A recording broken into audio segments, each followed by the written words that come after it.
Hi, I'm Merritt Wilson, and I did the Last Supper mural painting for my analysis. So Leonardo da Vinci, Vincent van Gogh, Michelangelo, Frida Kahlo, these are all names probably everyone in the world has heard of. Some people may call them overrated, but their paintings are still relevant and as beautiful today as they were centuries and centuries ago. One of Leonardo da Vinci's most famous pieces of art, the Last Supper mural painting, is one of utter beauty and detail. This painting, made in the 15th century, shows great examples of a detailed directional force, neutral and earthy tones chosen to discourage taking away from the subject, as well as a great sense of emphasis. So these are all components that today we will be breaking down in this project. So here's an actual original picture of the Last Supper mural painting. So it was originally done on a stone wall located in the dining room of the Dominican convent of Santa Maria del Grazie. Leonardo da Vinci painted this mural sometime around what we can estimate 1495 to 1498. He used a method that we've not seen before in this time period, and the action was actually applying tempera paint and mixed media directly onto the stone wall. The surface is varnished with semi-gloss acrylic paint and it preserves the piece of art. The dimensions of the painting would be 15 feet and 1 inch by 29 feet, so it's a relatively very large painting. The work is representational, and it's representational of the story in the Holy Bible. It's told in the Gospel of John 13:21, and Da Vinci recreated the scene where Jesus announced that one of his disciples would betray him. So the painting is actually two-dimensional and three-dimensional in the sense that the painting itself is flat against the stone wall and it doesn't have elements that come out at you and you can physically grab. But since it is on the wall, it can be considered 3D as well. The elements of design in the painting would be, for one, linear perspective, where Da Vinci uses diagonal lines to create an illusion of depth around Jesus' head. The color palette would be earthy, natural tones such as light oranges, blues, pinks, reds, and beiges. The natural color palette is actually used to not take away from the message of the painting and is representative of what the scene looked like in real life. There's not too much texture within the painting except for the detail on the cloths and tablecloth and their clothing. It proves almost accurate to real life. So here's the location of the painting, the Chapel of Milan. The subject depicted in the painting in Christ's final meal with his apostles and the story of Jesus Christ announcing who would betray him out of them. The subject looks symmetrical with the other people in the painting, and Jesus is the main focal point, and he is symmetrically located in the middle of all the others. The visual qualities include 13 subjects, which Jesus is the main subject, as well as the table of food, and the painting shows the food lying underneath their hands in a mass dining room where they're all sitting. The painting would be considered religious because it is telling the story of John 13:21 in the Bible. The painting was made sometime around the 15th century, and we can estimate 1495 to 1498. In the 1490s in Italy, wars and successions of kings and monarchs were breaking out, so Leonardo essentially made this painting to get away from the realities of Italy and inform people to turn to Christianity. The mural painting was commissioned, and it was commissioned by Ludovico Sforza. He was the Duke of Milan at the time and Leonardo's patron during his very first stay in the city of Milan. So the analysis would be that several principles of design are used in this timeless piece. Repetition is one of them that can be portrayed. There's large windows and shutters in the dining hall that are repeated throughout the painting, as well as six disciples placed on each side of Jesus at the table. The repetition of these elements allows for a more symmetrical flow and portrays an example of balance and alignment throughout the painting. Emphasis is used in the painting as well. Jesus has six disciples to the left and right of him, making Jesus the 13th person. The six disciples are not right on top of him and are spaced out evenly, giving Jesus room to be the emphasis of the painting, and your eyes are first drawn to him. So here's the labeling of the subjects that are actually in the painting. It comes straight from the gospel. So more of the analysis, space is used in the painting to complement alignment and balance throughout the painting. The space between Jesus and the disciples allows him to be the emphasis of the painting. The space that the large shutters and windows take up in the background, they're evenly spaced apart, and this just allows for more symmetry in the painting. Light and color help with the meaning and depiction of the painting. The disciples around him are dressed in blue, orange, and light reds, and Jesus is more of in a bright and dark red, which draw your eyes to him. The repetition of brown and beiges in the painting also allows the focal point to be the figure dressed in the bright red. The scale of the painting is made off diagonal lines, allowing for more alignment in the painting.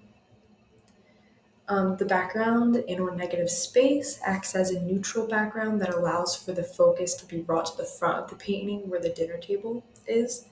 The brown and beige colors allow for a background that does not take away from the subject and the story of the painting.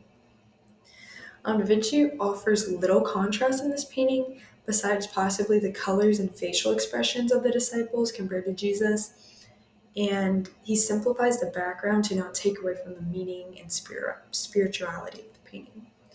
The repetition of the 6 disciples on either side of the painting allows for a feel of unity throughout the mural. So the interpretation would be that the meaning of the painting would be to portray the biblical story of John 13:21 in the Gospel, where Jesus sits at the dinner table with his disciples, explaining one of them will betray him.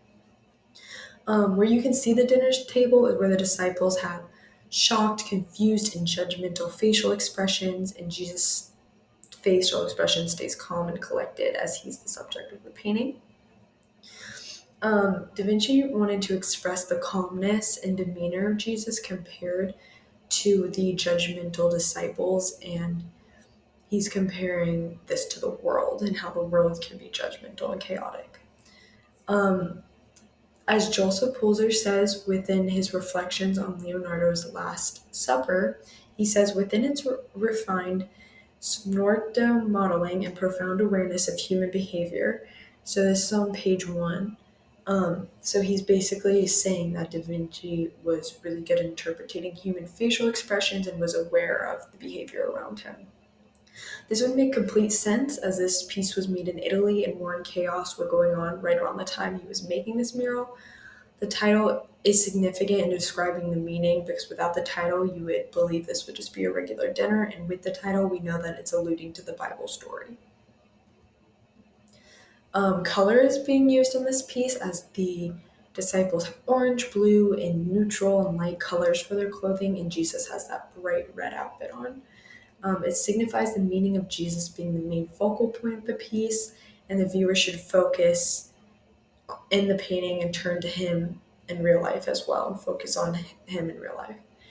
Symmetry, balance, and alignment also play a role in allowing the background of the piece to be symmetrical and tame, while the front of the piece is the main message and directional force of the piece. Dorothy Washburn states in Perceptual Anthropology, the cultural salience of symmetry, I demonstrate not only that symmetry as a formal property gives syntactical structure to visually projected form, but also that cultures have consistently and deliberately chosen particular symmetries because they metaphorically embody important cultural principles. This is on page 2, and basically it's depicting that not only Da Vinci uses symmetrical lines to complete the mural, but uses them in a way that the eye will be brought to the focal point of Jesus Christ. Emphasis plays the biggest role in developing the meaning, as the emphasis of the piece is the dinner table, or more importantly, Jesus himself. Da Vinci is giving off the message and meaning of turning to Jesus in this, and that he's the only one you need to pay attention to, not only in his mural, but in reality as well. So here is a layout of the actual symmetry that Da Vinci planned in the Last Supper painting. So for the judgment, the formal theory of art is used in this piece through the design of earlier religious arts. The symmetry displayed in this piece of art is inspired by other religious pieces, such as the Annunciation by Fra Angelico. We can see an angel and a woman in Fra Angelico's art with a neutral colored but religious and symbolic background. So both Angelico and Da Vinci used the rules of symmetry and alignment in their paintings and allowed the focal point to be the people and the religious meaning of the piece rather than the background taking away from the actual meaning. The contextual theory comes into play in the painting because of the reality Da Vinci was in. Although we don't have much proof or evidence of his religious background just because of how many centuries ago he lived, we do deem him to be Catholic. It would allow his religious background to influence the painting as he is spreading the message of his religion to others through his mural. It gets more non religious people also to look into and research the painting and get exposed to the Christian culture. The expressive theory of art also comes into play throughout the painting. Da Vinci was born out of wedlock, and he grew up with stepfathers, stepmothers, etc. He had lots of mixed emotions on this, and he turned to Catholicism during his hard times. His uncle also had a love and appreciation for colors and nature, and he was very in touch with how colors affect emotions and the meaning of art. So this would allow Da Vinci to go on and master the colors, and not only the Last Supper painting, but his other works of art as well. The Gale book, Arts and Humanities Through the Era states, says, while the artist's output of paintings was comparatively small, his emphasis on physical idealization, landscape painting, and proportion helped to establish the standards of high Renaissance style after 1500. And that is on page 424. And he's talking about Leonardo would spend time studying up on art to perfect whatever he might be putting together. So I believe that the expressive theory is the most effective in evaluating this art because you can see why Da Vinci turned to Catholicism and why he believed it was important to make a masterpiece, such as what he made with this painting, and it was to get others to convert to Christianity through this beautiful mural. You can also see the mastering of the background being neutral and Jesus being brighter than the other colors in the sense of his own clothing and how his uncle influenced him to pay attention to matters like this. So on the left is a young childhood picture of Da Vinci, and on the right is as he grew older. So, in conclusion, Da Vinci has been known as one of the most detailed and talented artists ever, where the Last Supper mural painting proves this claim. The detail of facial expressions, religious messages, and colors bring the biblical story to life in a beautiful and clear way. The past of Da Vinci influenced the painting, and he portrays his Catholicism through this piece. The Last Supper mural painting is one that displays a clear and concise directional force, depicts neutral tones within the background and the piece as a whole, and the emphasis of Jesus Christ in the middle allows for us to tell what the subject of the art is. Here's the actual original Last Supper painting in the chapel. You can still visit it. And here are my scholarly works cited. So thank you so much for listening today, and I hope you enjoyed learning about this art piece.